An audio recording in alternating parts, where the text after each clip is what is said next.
label deal with a record with me. Wow, when was this?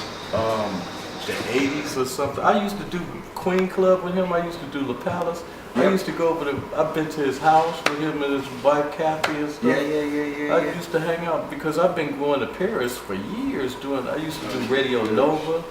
And so he used to come out to gigs I did in Paris before he even got into the whole business. The whole business. Yeah. But as soon as he shot up there, it's like, bam, over and gone for anybody you dealt with from the beginning. It's about, when you get into this pop money, it's about money. Yeah. It's not no more about integrity or love of, you know, Is that Calvin? the whole system. Is this David Chicago? Guetta. Oh, before you make Calvin I Harris. said his first. Is Calvin Harris from Chicago? No, we were talking about, no, because Pete Tong age ago was talking about venture capitalist and more or less saying to producers, you need to don't fall into the trap. You know, don't be, just because the scene is flourishing, don't, just because you might see you know, a big check with you know, 4 or 5 figure check, don't sell out. The scene has to be, it's got to be kept organic. And it's just interesting to see, you know, see what's going on. I mean, like now, You can look at it from two perspectives. You know, it's got to be overwhelming for artists that's just popping into the business like that, and then to just be rushed with a whole flood of money and artists that you would only fantasize about meeting and stuff, and then you're just thrown into that arena with them. You know, so I've always looked at it from David's. Thinking about David and a few other artists that went mainstream, even Lana Del Rey, even again another artist. I was right there. She stayed with me when she did her album and stuff, and to see where mentality was, how her thinking was, into her getting catapulted into that system.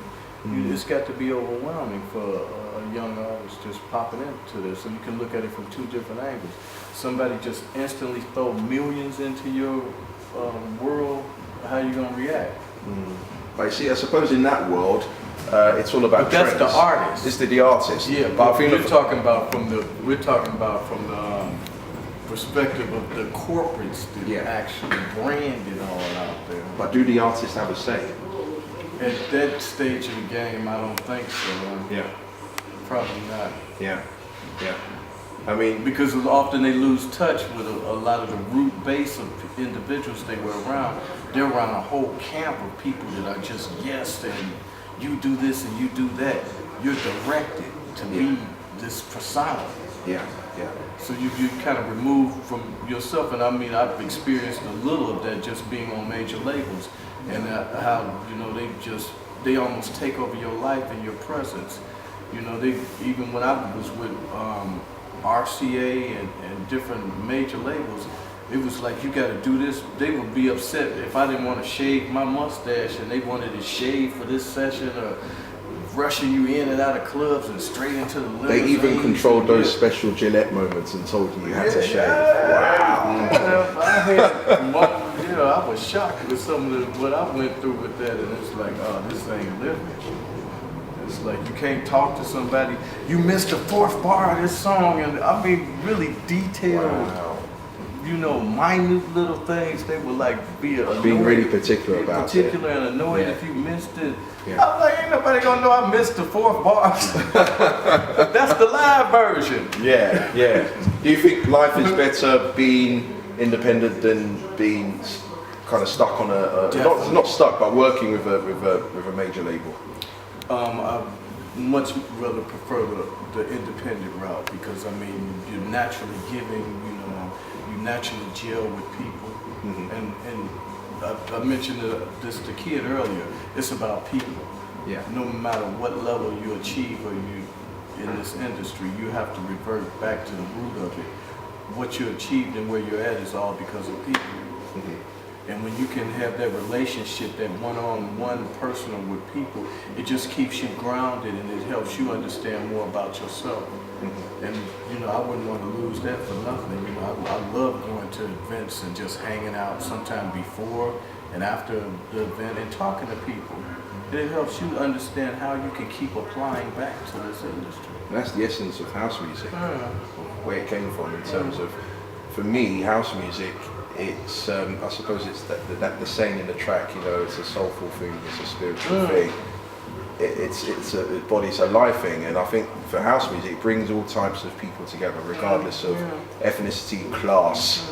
I think growing up and watching Margaret Thatcher, the whole establishment changing with the poll tax riots and with the acid house movement, that was all, I would say, kind of orchestrated via house music, because people came together, they danced in one place, and they kind of embraced the dance floor through those beats, and it's incredible. I don't think, for me, you've got other genres, punk, hip hop, but I don't think those genres have ever got those everyone in one room. Well, that's the beauty of the festivals these days, you know, and going to these festivals where you have all nationalities all united together.